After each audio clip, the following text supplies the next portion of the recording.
Welcome to the Wednesday edition of the SC Hub podcast. My name is MunsterMash, and joining me today, I've got Birdman and Obi. How's it going today, fellas? Excellent, mate. Very good, mate. Glad to be here. Fantastic. All right. Well, as we all know, this is the second Christmas for Supercoach this week. First Teamless Tuesday proper, and it has been a doozy. I think a lot of super coaches have been scrambling for a bunch of different reasons. And I guess we might as well just dive pretty much straight into it. So first of all, before we get stuck in though, I guess, tell me a bit about yourselves. What's your history with Supercoach? And yeah, share away. Yeah, right. I've been playing about 10 years. My son got me into his league with all his mates. So I thought to myself, I don't want to play this nerds game. What's he talking about? Just loved me footy. Within a month, I was addicted and, had a few lean years at the start, as you always do, learning your trade. In the last 6 years, I've got 4 key rings, and I reckon that's what we sort of realistically aim for, to get that top 1K. And it might be something, we call it a key ring because it's just a little thing, but it's good personal satisfaction, I reckon, to get that. Highest has been 46th, I think. I come last year. Very nice. Yeah, about 200th the year before. No, I think I had a 59th or something about 4 years ago. So, mind you, I think I had a 21K in the middle of that too. So, one of those years. And I just tried just as bloody hard too. So, anyway, yeah, that's about it. And just once the footy season starts, it's all Supercoach. Yes, it is. All right. And what about yourself, Obi? Yeah, I'm Obi. I'm from the NRL Supercoach War Room. Mad NRL fan. Also, big Roosters fan. They call me the one-eyed rooster over there in the War Room. Love Supercoach just because, look, I'm watching all the games every single week anyway. Played for almost since it started, I think. Consistently around that, couple of times in that top 1,000, consistently around that top 1, 2, 3,000.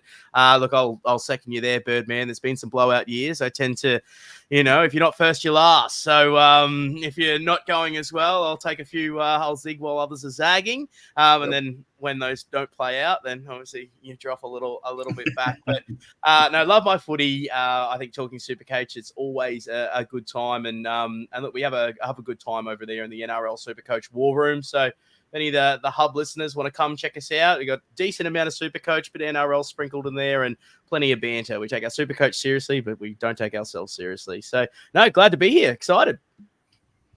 Fantastic. I mean, I think we're all pretty much in that same boat. We take Supercoach seriously, but not ourselves.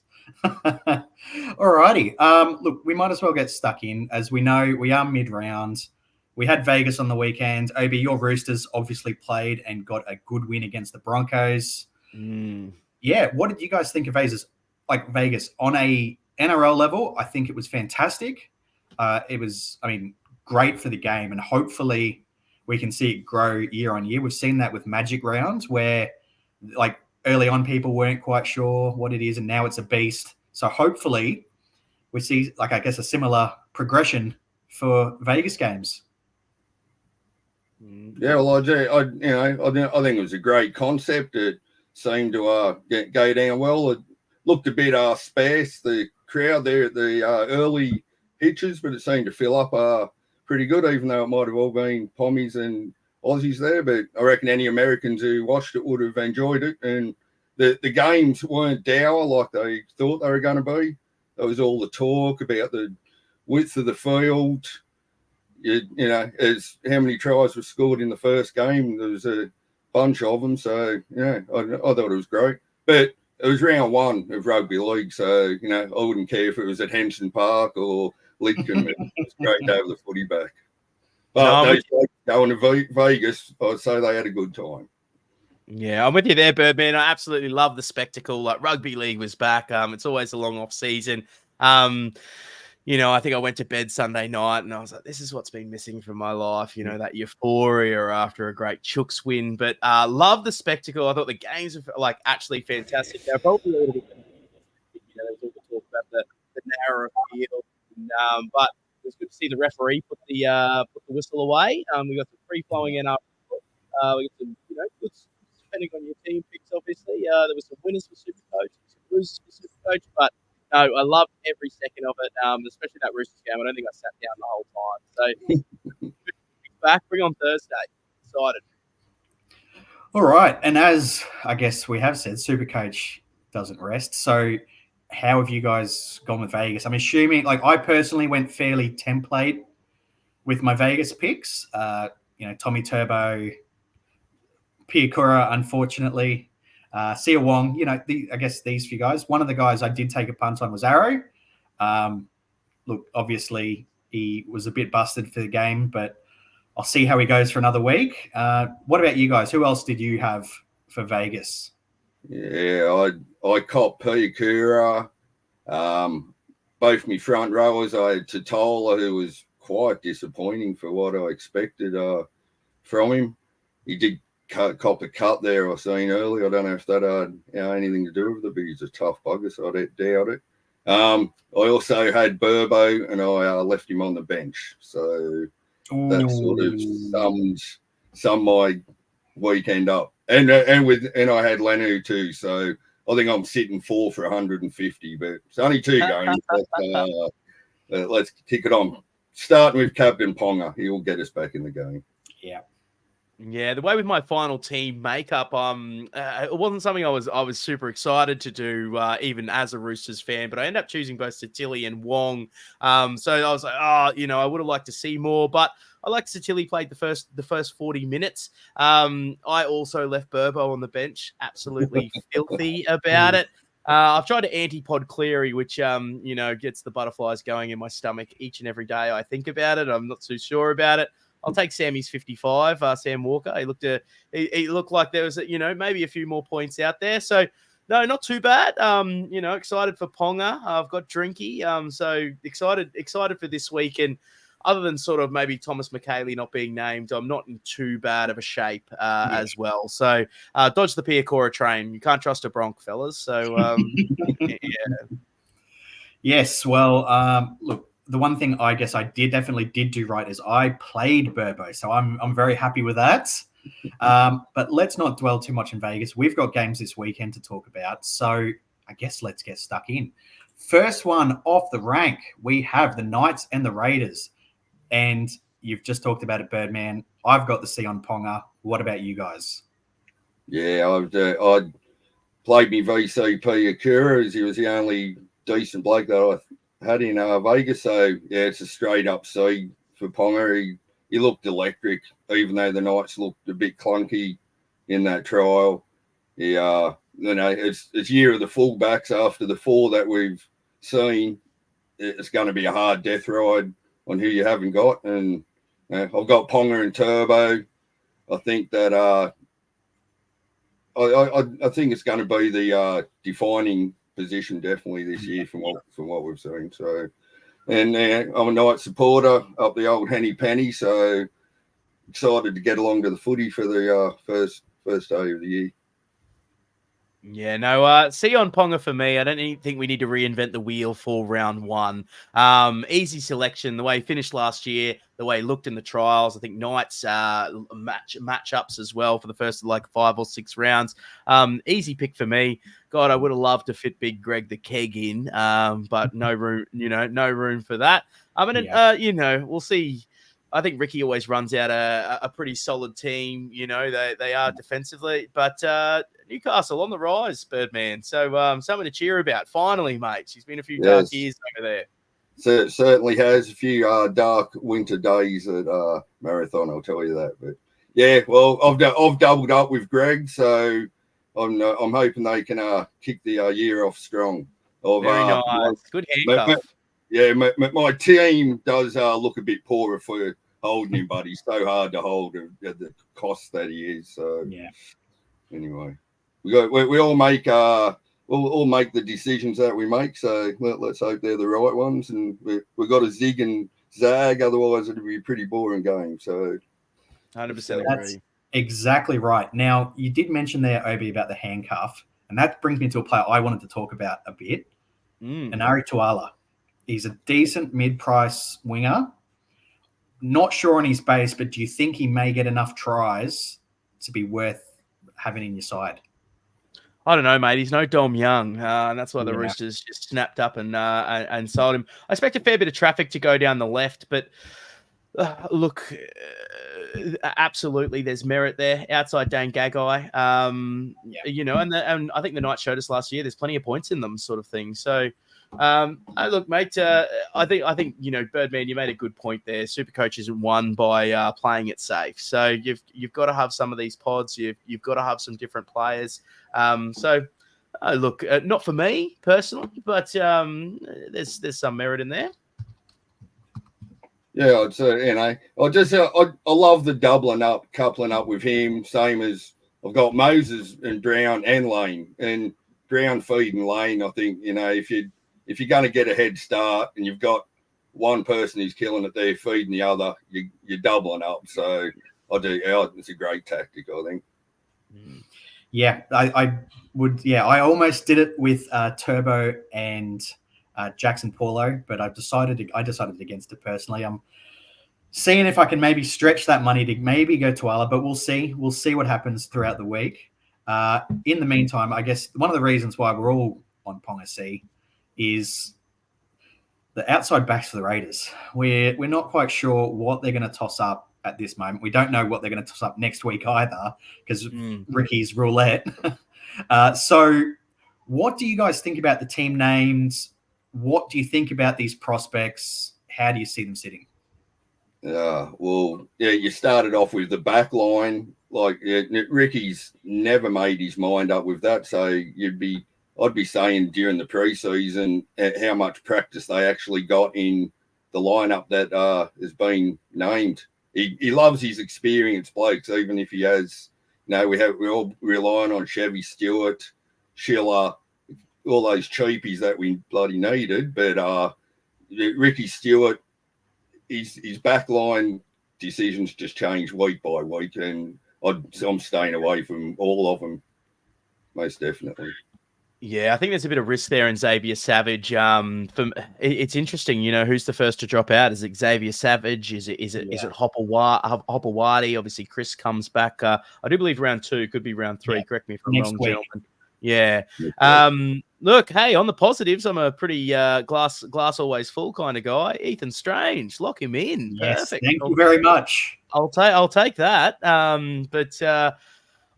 I would love. I'm going against the bunch. I've gone quite heavy in my second rows. I just think that's where the value is this year. Year of the midi. God, haven't we been waiting? I've had to sacrifice Smithies with Joe Chan being named, but I still think there's a bit of merit in that fella, sort of thing. So who doesn't like a good tackle bot? Take me back to the good old Nigel Plum days. Yeah. It's those were the days of Supercoach, weren't they? So yeah, with Smithies, I've got him as well. I think that he's solid. We know what he's going to put out. I'm expecting probably 55-ish in thereabouts, and I'd be pretty happy with that if that's what we got. Yeah, I think even anything over 40, you're happy with at 345, aren't you? You know, and they used to say it like sort of about Ruben Cotter, like, you know, it's not kind of the player that you put on there for 40 minutes. You kind of just put him on and let him do his thing. Obviously, Big Red coming back is the worry, but no, I like Smithies and Strange. He's what we call in the war room a have to sort of thing. Get him in. Yeah, I have seen quotes in the media, or at least I've seen reports of the quotes in the media, in the hub actually, so that. Basically, Josh Papali'i is potentially wanting to have a bench role this year. So, I mean, hopefully that is the case. And I think I'm happy to roll the dice in Smithies and hope that Big Red takes the starting prop spot and he keeps the lock. Yeah, I think that's definitely the play. I think he's near on moral to average at least 50 this year. And hopefully he kicks off strong at the start, and that they have no choice but for the Big Red to go into the forwards in the prop road. Now, we did have one other surprise, and this may murky the waters a little bit. Obviously, Elliot Whitehead has not been named, and that's brought Zach Hosking into the second row. So I do think there are a few moving parts with this pack, but hopefully, for our sakes as super coaches, Smithies keeps his spot. Yep, I think he will. Yeah. All right. Now, one other player I'll just hint at, only because in years past, he's been a decent super coach option when he busted tackles, and that was Nick Cottridge. 270K. I think if you're going to roll the dice on one of these backline players in the Raiders, he's the one I would go with, only based on previous pedigree. Obviously, he's not that player anymore to the same level, but if he shows any sign of wanting to take those hard runs out of dummy half, I think he's worth a shout. Yeah, he's not for me. He's just been on the decline year after year. As you say, early on he was near on gun status, but he's just gone backwards year after year. And I steer away from blokes like that are on the backward trend.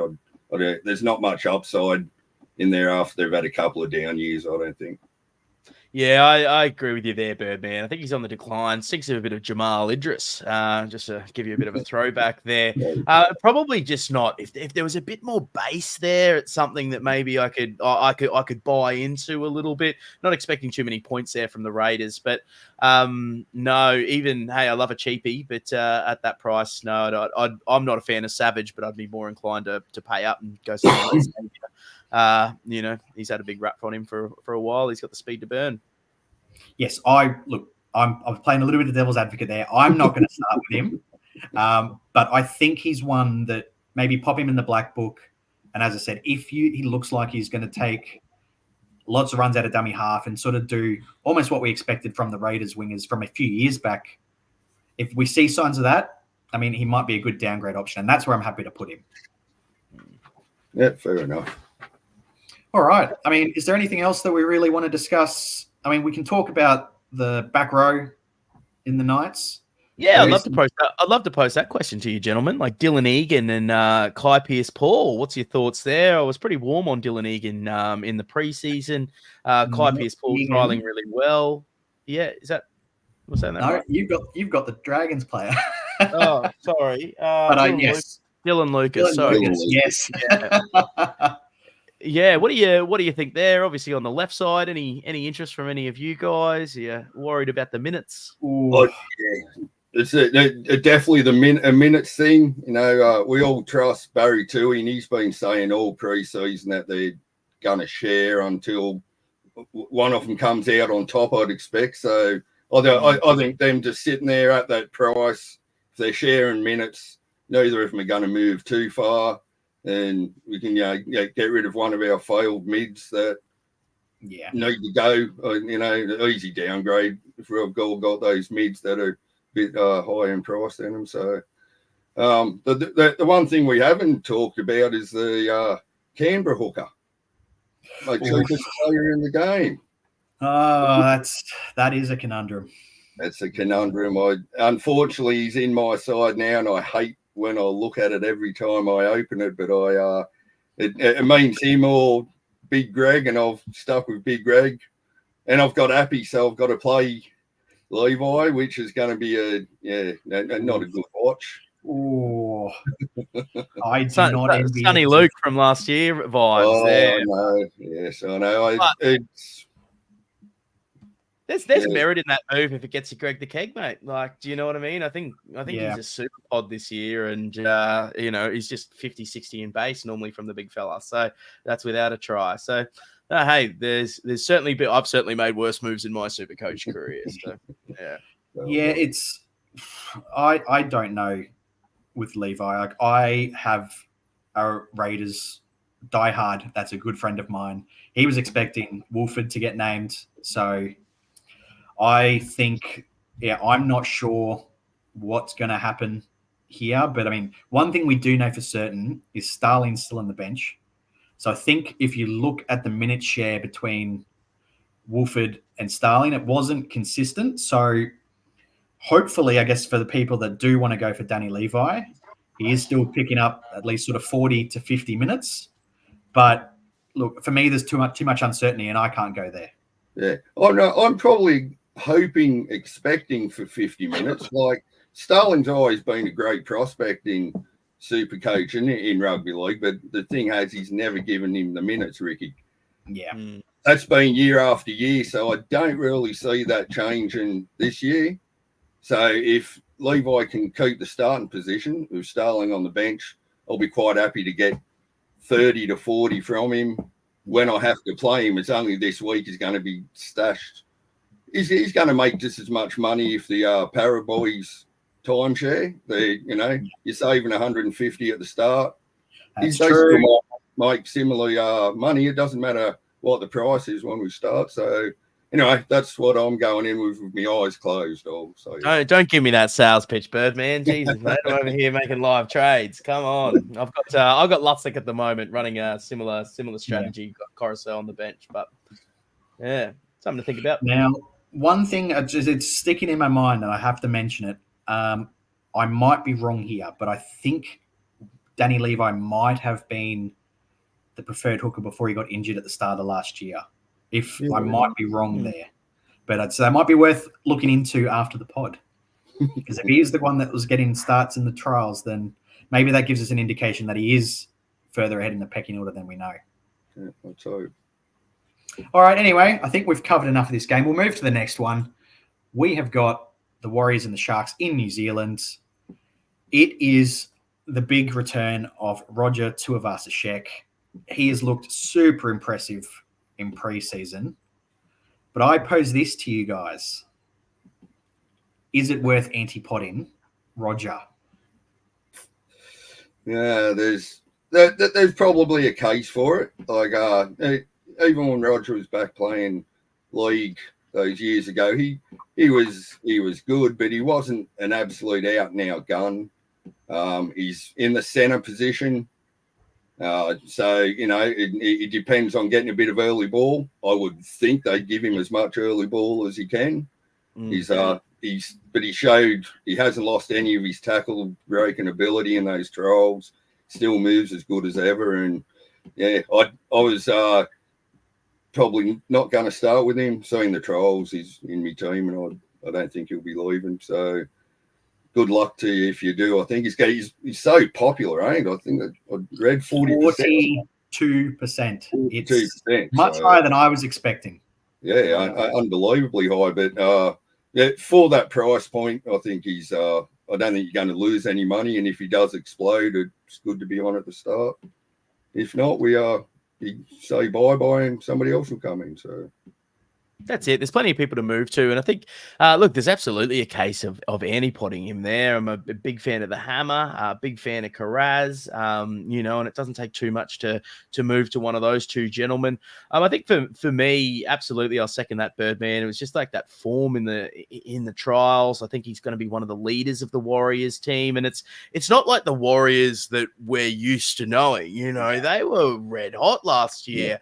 And they looked silky in the trials. I think Andrew Webster's done a phenomenal job over there for the Warriors. And yeah, I kind of want some stocks in that back line, and I think that's sort of the leader in the pack, and wanting some stocks in that back line.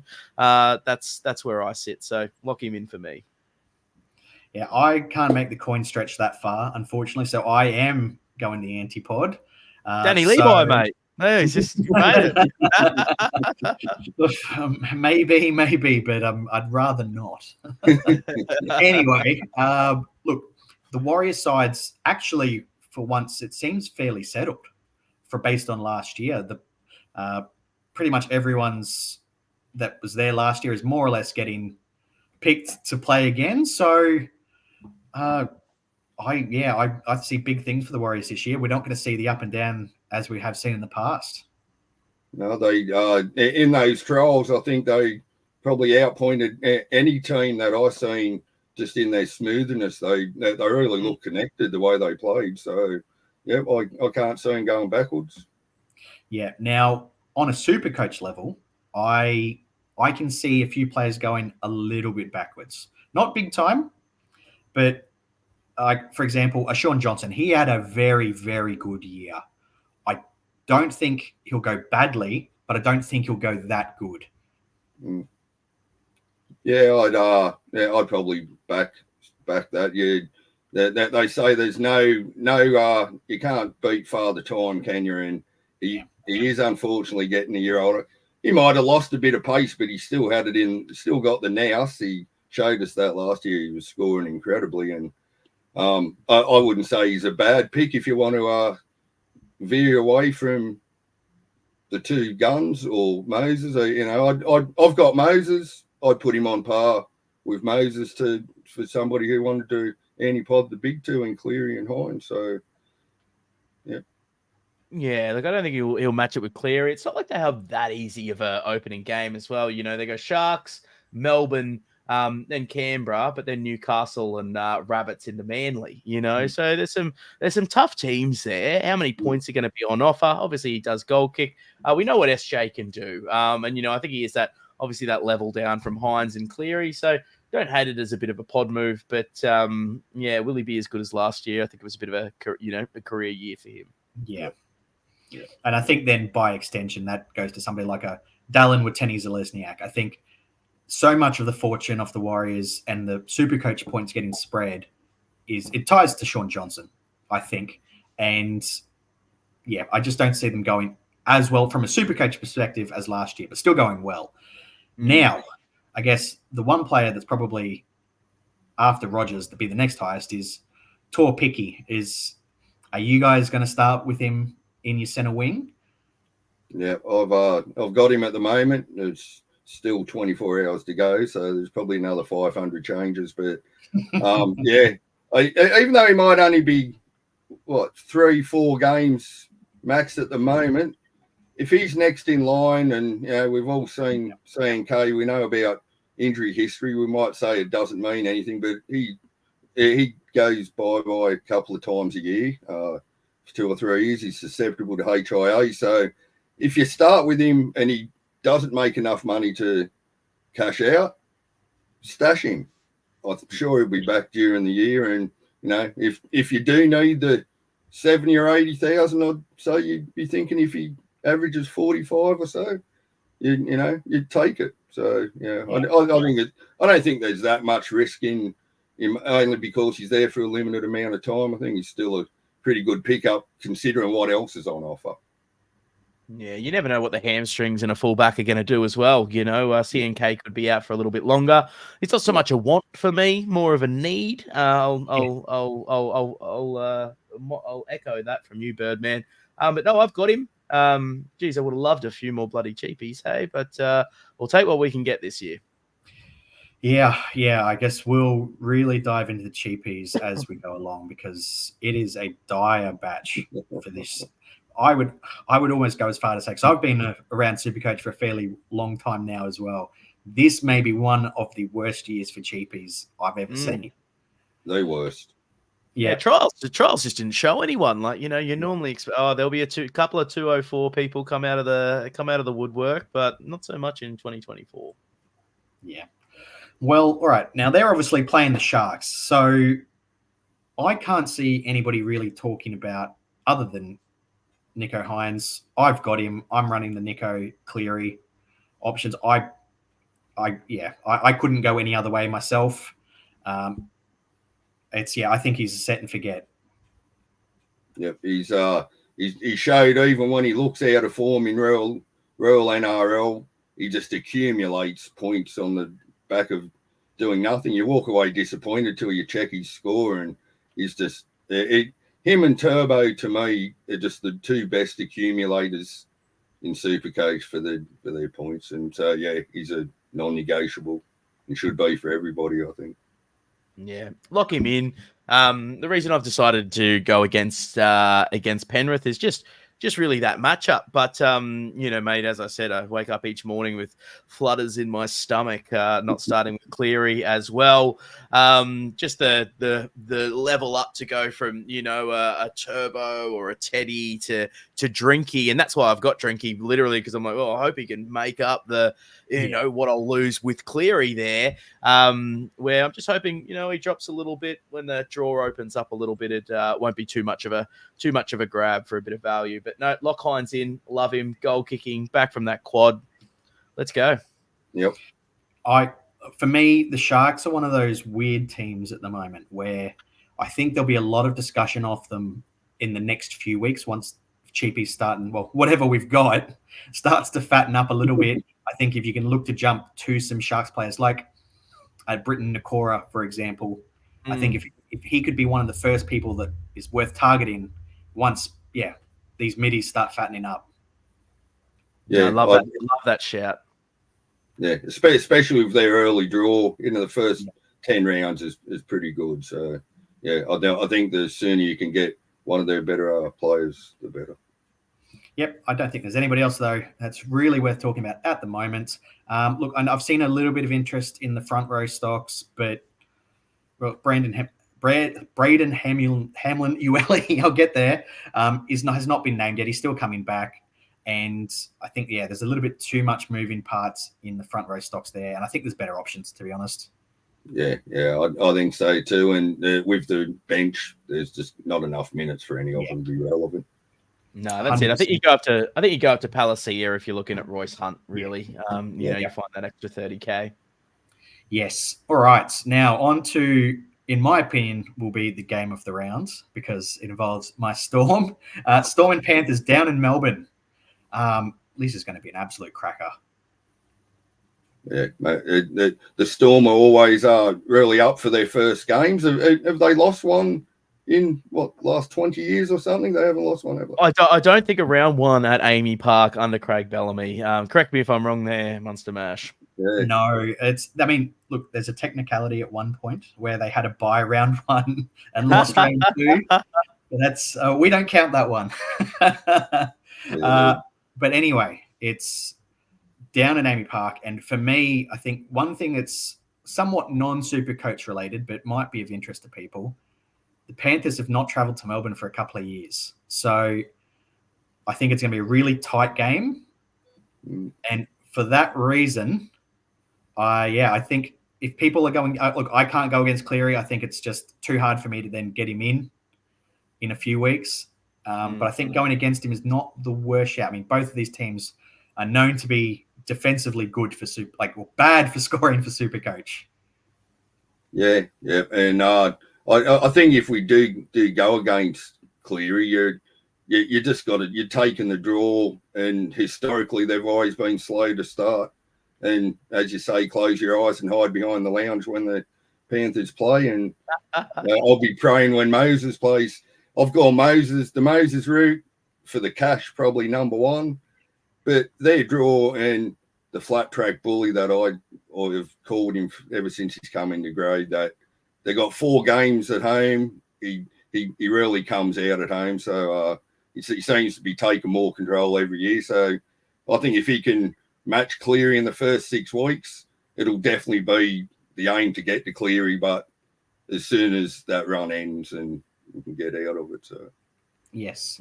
Now, look, Taylor May, I don't think we need to cover him. We saw what he did a couple of years ago. He's a good price. Lock him in. Yeah, lock him in. Lock him inside, in. Right. Inside To'o as well. So yeah, we'll take it. Yeah, it's always a worry people say about coming back from an ACL, but I think I read that he had that extra couple of months. He's had the full pre-season, and the way he was running in that the league over in England, he was looked back to his best. So there didn't look to be any hang up. Still had his speed off the mark. So lock him in. Yes. All right. Now, only because I'm going to put this out as a PSA to anyone if they don't understand better, do not grab Luke Summerton. Mitch Kenny's back next week. Don't do it. Go Levi. Yeah. All right. The only other Panther, I guess, really to have any chat about is Liam Henry. Look, I think he's got that spot on merit, but I think honestly, with a bunch of these front row cheapies that we're all looking at about that 238K, it's a bit of a dice roll, and I'm at the moment leaning towards the 2 Bulldogs. But I mean, look, I wouldn't talk anyone out of getting him, but his minutes were limited in the Club World Challenge. Yeah, Penrith have always historically had that 15-minute prop coming off the bench from my memory. And mind you, he's 4th cab off the rank after we lost Willison, and he's in my team at the moment, but I'm expecting the slowest of slow burns to he's basically enough that might make 50 grand that might be useful in bloody round 20 or something. So that's what I'm going with. Yeah, not for me. Maybe maybe prefer Asa Moriotta from Canberra over him, but yeah, not for me. No. All right, now on to a team that obviously is dear to my heart, Melbourne Storm. So Ryan Pappenhausen, I think he's lost a bit of. I would say his Supercoach has gone a little bit cold on him, as on the whole, from what I've seen on social media and everything like that in the lead up to Vegas, because he lost the goal kicking. With Nick Meaney at centre, it ain't coming back while Meaney's fit. So I think that's one thing we can immediately rule out of his scores. However, I still think he's a decent pick if you're looking to save a little bit of cash, if you've still got 2 fullback spots available. I wouldn't drop a Ponga to Pappenhausen, but I think, if you're looking at somebody like, say, maybe a Gutherson, I think Pappenhausen's still a better pick. Yeah, he's just not for me this year. Perhaps if he fires, he's an easy downgrade from one of the 5 big ones. That's the way I think you've got to play it. From what we've seen in the first 2 games, and without goal kicking, I think it's to sit back and watch. And in the first couple of rounds, if he does explode and we're going to lose too much on one of ours, so he's an easy swap across to negate any big money loss that could happen in those first couple. Yeah, I'd say he'll find his way into my team maybe sometime in the season. But I think, you've got your big 4 there at fullback. It's a high point scoring position. Storm's opening draw as well. But I must say there was a bit of movement at the station with that kick through in that first trial, and he scooted through and scored. I said, "Oh, hey, hold on here." But no, I'm like most super coaches out there. I've gone cold on him since. Yeah, it's that thing without the goal kicking. I think I agree with you guys. Is that step below. Though the one thing I think every super coach needs to keep in mind is that we probably will be playing fullback roulette this year. I think that's a necessary evil, to be honest. So when the Storm draw opens up a bit, I think he may be one that could be worth jumping on, because he can go on try scoring runs. We've seen that in the past. So look, I still think he's got a high ceiling because we've seen it. He scored 4 tries in one game. So that could happen again in the future, but I've got the other guys above him as well. Yeah, 100% agree. Here you go, Badman. Sorry. Yeah, I just sort of say, we're playing roulette and saying that it's necessary. I think it's necessary for just the points that you can score in it. It's the way to go. Who cares? 6 trades during the year playing roulette on the most highest scoring position, I think, is a good tactic. Yeah. Eyes up, Supercoach. Now, we have seen Cameron Munster have a slip in the shower, do the turbo, as I think we'll call it, and under a bit of doubt, but it looks like he'll be named. If we're going to get any news on him, I think it'll be an hour before kickoff, so just keep an eye on team lists. But while the Storm have their full spine, I think it unlocks the team. So Cameron Munster, Jerome Hughes, and the guy that one of my first picked, Harry Grant, I think he's still the best option at hooker. Yeah, absolutely. If I had the money, he's number 1, and everybody else is a lottery. That's the way I look at it. And if we can get some money making done elsewhere in the team, I think Grant will be high up on the list to get by round 6 or something. And otherwise, you're too close to Origin. You start getting put off, and you don't get him till round 20. So I think the faster that we get him because he is number one. Yeah. Yeah, that's what I view Appy. It's like he's that stepping stone to Grant with the picks, you know. So a couple of price rises and maybe time to make a move. That's all you know. All right. Now the debate that I think everyone will be having with these cheapies, the next cab off the rank in the cheapie ranks is Joe Chan, who's I don't think anyone would have picked him to get the starting second row role come this week. So I know I didn't. I thought they might just finally give Howarth a go, but are you guys going to go with Joe Chan? Only because there's not much else. I think I'm going to be forced to. I need my last cheapie that I'm going to need to make my moves elsewhere, but not confident at all in what's going to happen with Blore and, as you say, Howarth. It's too much up in the air for me to be confident, but another necessary evil. I think I'm going to have to go for him and hope for the best. Yeah, see, I don't obviously job security is a worry, but like when they're naming Kane Bradley and there's all this hype about him, one of my questions is, so where is Joe Chan? You know, obviously Howarth, and they've paid him that big rookie contract, and we're all wondering when we're going to see him, but. You know, Joe Chan, he was on the cuffs last year. We didn't get to see too much. He's so yeah, I'm picking him with a bit of confidence. I said, all right, well, if he's there, talks of Blore going in the middle. I think someone said in the Podmasters chat, I said, well, what have we really seen from Blore? And I also agree with that. Like, let's give this young guy a go if he can plug in, play a Trent Laurero role from last year. Hey, I'm hoping he does a job. So no, I'm excited that we got to see him. I've probably got certainly more confidence than Kane Buddy Bradley. So yeah, mate, I'll take him, and yeah, echo that again, Birdman. I'll take every cheapie that I can get. Yep. Yes, I'll be rolling with Joe Chan now. For anyone that isn't aware of him, he did come to the Storm at the start of last year, so he has been there for over 12 months now. I think that's what's probably counted against Blore to a degree, is because he came partway through preseason. So I wouldn't be surprised while he gets up to speed with, I guess, the Storm's methodology, that he might start off the bench, because he can play that little bit of middle. We've seen that when he did that at the Tigers. So I think Blore will get the job eventually, but I wouldn't be surprised if we get, say, 5 weeks of Joe Chan. So I'm happy to roll the dice on him. I rate him higher than somebody like say a Farmer Silly.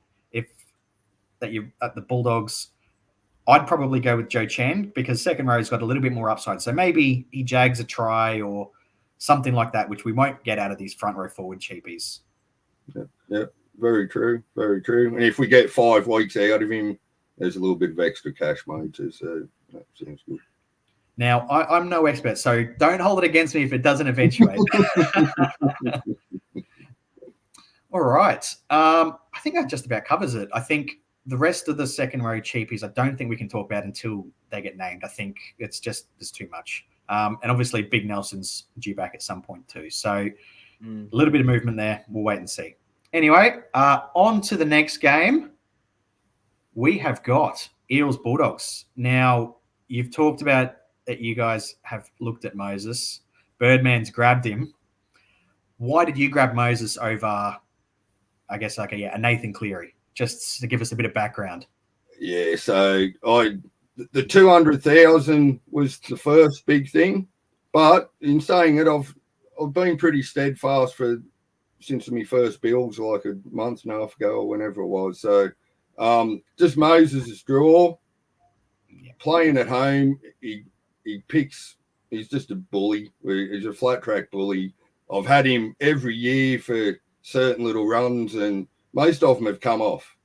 But when I've got off him, he's failed too. So there's a little bit of rocks and diamonds, but I think he's become a lot more consistent than he was those few years ago when he was really known as rocks and diamonds. Yeah. So if you can, if his bad score's still going to be 30, I'll cop that. Other than an injury infected, I can't see him going down in the single figures, which he had quite a few in his early years. So, yeah, I'm happy to roll the dice on him. But as I say, the ultimate plan is to get back to Cleary when Penrith's draw opens up. So that's my plan. Yeah, good old Mitch. He's in the never again category. I think 2020, I bought him in 16-21. I said, you're right, you're gone. Last year, I got him in that week, and then he got that HIA. I think he scored 4. He was out for another one. He come back, it was a pretty good game, and then he got selected for New South Wales. I was like, what? No, I said, never again. I'm not being tempted. But yeah, no, plenty to talk about with the Eels. They got a good opening draw. Yes. Now, I guess we'll dive into the other two.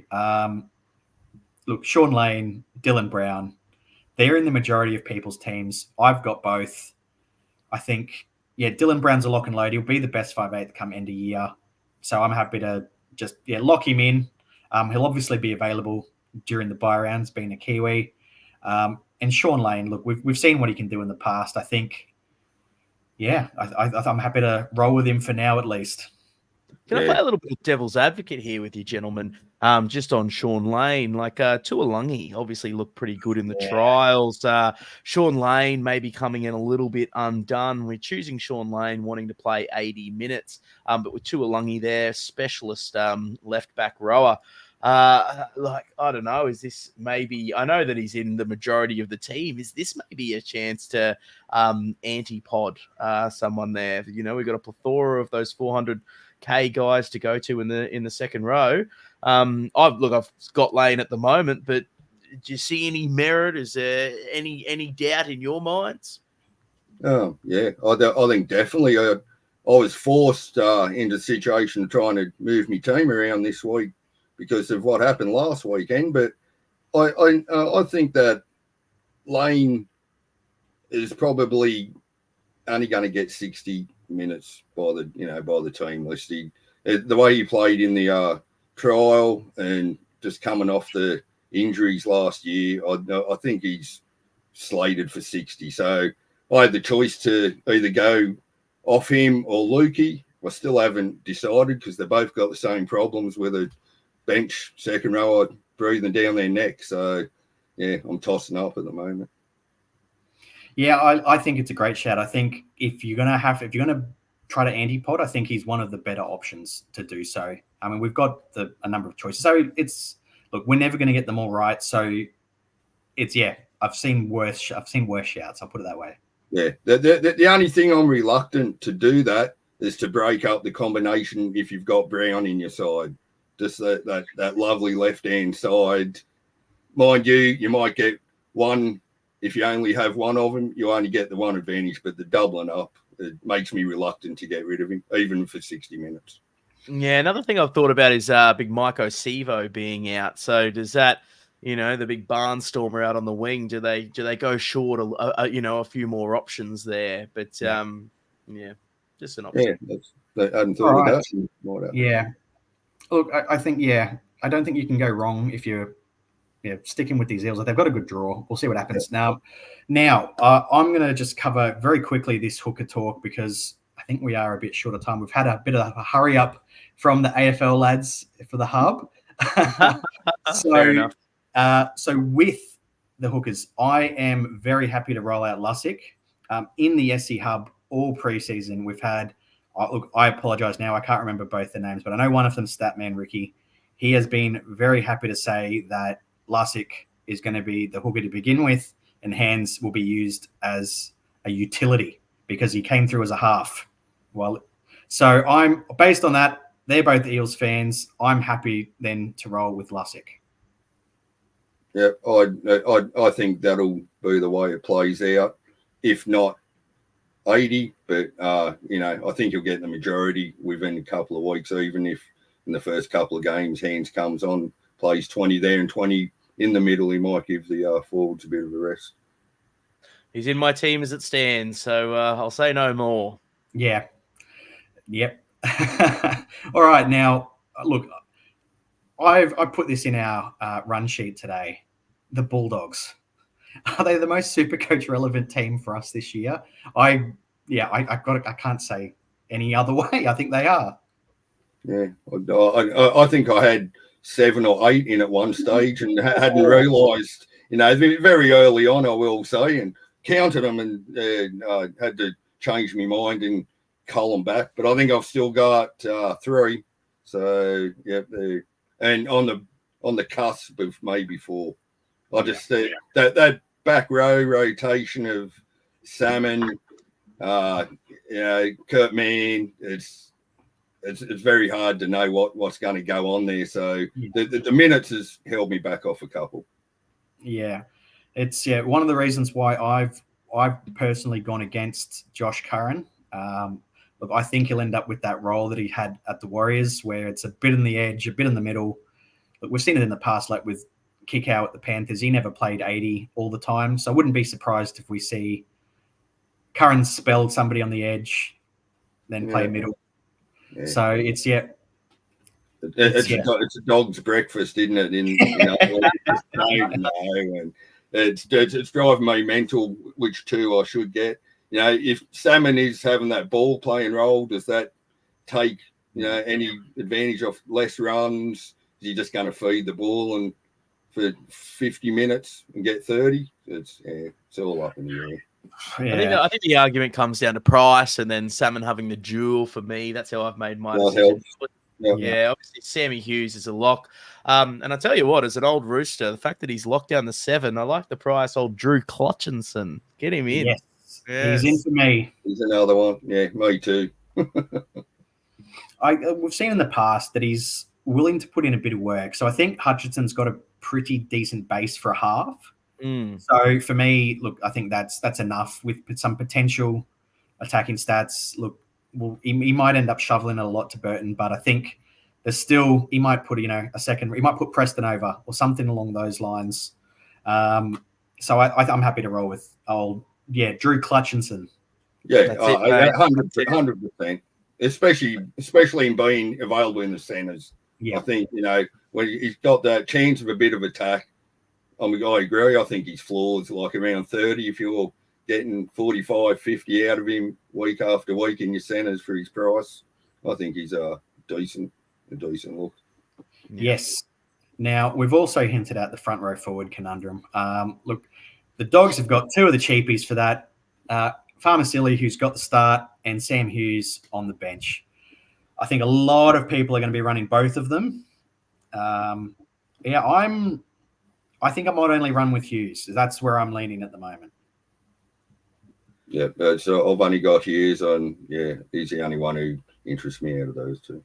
Yeah, Poaso, he's an old Rooster, but he is a bit of a plotter. Don't think you expect too much. But Sammy Hughes, Gus Cooley was talking big about Preston last year on Twitter before we got to see him, and how good was he last year? So if he's talking up Sam Hughes, that's and at that price, that's enough for me. Lock him in. Yeah, I think we've enough people have covered those. So if, as I said earlier, I didn't hint at, I outright said I'm going to go Joe Chan over Farmasili, purely for the potential attacking upside of being a second rower. That's the way I'm looking at it. I think if you're leaning between him and other cheapies, that's just the way I see it. Yeah. And, let's not forget, it was only 3 weeks ago, 50% of the community was starting with Hughes as front row forward too. So he's held in pretty high regard. They said he only came off because of a head knock, I think, in the trials. So that wasn't reminiscent of what his minutes are going to be. Hopefully he gets 35 to 40 minutes. Yeah. I can see that happening. I'm going Nuff. I'm going Thomas McKaylee over Poaso. I just think he's probably got a little bit more there and first cab off the rank. Yeah. Yep. Now, before we move off the Bulldogs, obviously Bronson Jerry's missed the 17 for now. I think that's just to get him up to speed in reserve grade. So for me, looks like he'll be a good downgrade option in the future. Yeah. Yep. He was impressive in the trials. I'll give him that, but he's never been in my team because I didn't think he'd start. But when he comes in, he's a definite consideration for sure. Yep. Nice little lace up the sleeve. Yep. Yes, definitely. And we'll worry about him then. All right. On to the Dragons and the Titans. With the Titans, there's not a whole lot to talk about. There's the obvious guns. Tino, look, I think everyone's going to want him by the end of the year. Same with Dave Fafita when he's back. But I couldn't go that high in my front row forward to begin with. Yeah. I went the cheapy route. I've been punished for it, and I'll be first person to say I'll be buying Haas next year. First thing thought I was going to do this year, but I always find a way to dump them out of my side, and I get the plotters. So that Tino is definitely he's one of the top front row forwards. So he'll be on everybody's radar, especially after Origin, I think. Yeah, and I guess that brings us to the cheapy front row forward option at the Titans, Keenan Palacia. Look, he's not for me. I can understand why people are very excited because of the price point and the duels, but I just don't know if he's got the PPM and will get enough minutes to make it. I'm not sure. Yeah, I'm in your camp. I'm not sure, and I don't think he's got the PPM. He looks to be hands on hips after 10 minutes from what I've seen of him a lot of the time, so I'm not interested. Look, I've got him just from more of a strategy point of view there. Obviously, Willison out, McKaylee not named, lost a few of those cheaper options I was looking at. I've plugged in Ruben Cotter, absolutely love the bloke, so he'll be my pillar in the front row forwards. But the fact that we've got Taylor May, obviously everything happening with Spencer, I'm sure we won't touch on that. But we've got Taylor May possibly is the buy of next week, maybe, if not before round 3. The fact that you've got Keenan there that can switch back and is a little bit dual, which gives you a little bit of flexibility. And there's just no one in that 200s that I'm interested in. So what do you got to do? You've got to go up. I don't like Royce Hunt. So he's starting lock. Hopefully he gets some minutes. If he can do a job before I flick him out a little bit later on and make me a little bit of cash, there's worse things. Yeah. And I guess that also sort of is the same thing with all of the Titans. They do have the bye next round. So for me, I've kind of put a lot of them into that boat of if I need to downgrade, say, round 3 or 4, then, I'm happy to sort of sit and watch on a few of them. Yeah. Got to take that into consideration for sure. I do like Bo Fermor, though. Yes. I think he's a solid option. But for me, I've not picked him purely for – so he's my option if somebody else doesn't fire. Like we'll say if I want to ditch a Piakura now after that lovely score of 4, I could go sideways to Bo Fermor. That's where I've got him. So I give myself the flexibility to make that move. He's a good option there. Yeah, definitely. That's right. And with that strategy, you're missing the bye next week. And if you go sideways the week after, you're not missing anything. All right. Now, there's only a couple of options at the Dragons. Realistically, for me, see it as Kyle Flanagan and everybody's favourite nuff, Viliami Fafita, who's not so nuffy at the moment. No. It scares me every time I was putting that name into my team and I'd get rid of him and get somebody else in, and he found his way back in and out. I finally got rid of him, and he just has that AE nightmare all over him, especially with who's coming back, and they got a bit of depth of Dragons. So I'm away. Yeah, don't like any Dragons for me. I thought the first 20 minutes of Charity Shield, I said, hey, Shane Flanagan, he's worked his magic here. But no, they fast dropped off. On the whole team, it's a watch and wait. The one thing about Flano that I will say, look, hey, job security is pretty good. It's not like his dad's going to sack him. So yeah, that's true. Well, I had a bit of interest in Liddell. But good chat. Good chat. He had that reserve hooker named on the bench and sort of lost any desire. He really needs the minutes to become. But he was cheap in the mid 400s, and All right, we're getting a bit of this hurry up from the AFL boys. We're talking NRL. What are they talking about? Come on, Premier. All right, Australia. We'll rush through this final game and we'll jump off. So, Dolphins, Cowboys. Look, I think the Cowboys are probably the biggest improvers this year for Supercoach. I'm very high on a lot of options. Like I think Drinkwater's fantastic. Look, I don't think you can go wrong with him. I'm personally rolling the dice with Taumalolo at the moment. I like it. Yeah, I'm hoping, like I said, he's never going to get back to what he was, but if he can do what he want, then yeah. Yeah, worse options out there for sure, mate. Yeah, I think him and especially Cotter. Cotter's a big consideration. He started the year. People say he was disappointing last year, but he started, I think, averaging 60 odd for the first few games. Injuries plagued him throughout the year. So I'm very tempted to still go and have a little play with my team and try to get him in there somewhere. There's also the co-captain factor with Cotter, which is won him a merit and a spot in my front 100%. row forwards there and the duels. So you just love to see a bloke like that. Love Drinkwater. Hoping a few games up in Queensland tires out some of those forwards and Drinky can work his magic. So that's why he's found a spot into my team. Preseason, though, I had to remove Cowboys because I had Cotter, I had Lukey, I really like Dearden. I like the price of Taumalolo. You know, Val Holmes is always. I'm like, oh God, I'm going to get some of these guys out of there. So I think I'm lining up with 3, but or 4 with McKaylee. But no, hot on the Cowboys. Yes. And look, I personally don't have a lot of interest in the Dolphins, but yeah, look, Bostock's it for me. Yeah, I've gone Bostock. Hopefully a few chips over there. I also like the Hammer. Would have loved to squeeze him in if I could. That buy kind of annoys me, but I think 600K you could certainly do worse. Yep. He's somebody that's on the watch list, definitely. Yeah. All right. Yes, I think we'll wrap it up there. Look, unfortunately, we're getting the hurry up because we share the studio with the AFL boys. So they're up next, not in this stream, obviously, but tune over there if you're interested in AFL Supercoach. But anyway, we'll wrap it up there. So thank you very much for coming on board, guys. I appreciate it. It's, Doing good. Cheers. Yeah, thanks for having us. Pleasure. Cheers, Munster. All good. And for anyone that's not in the Discord already, jump in, like and subscribe. You know what to do. And have a good night. So,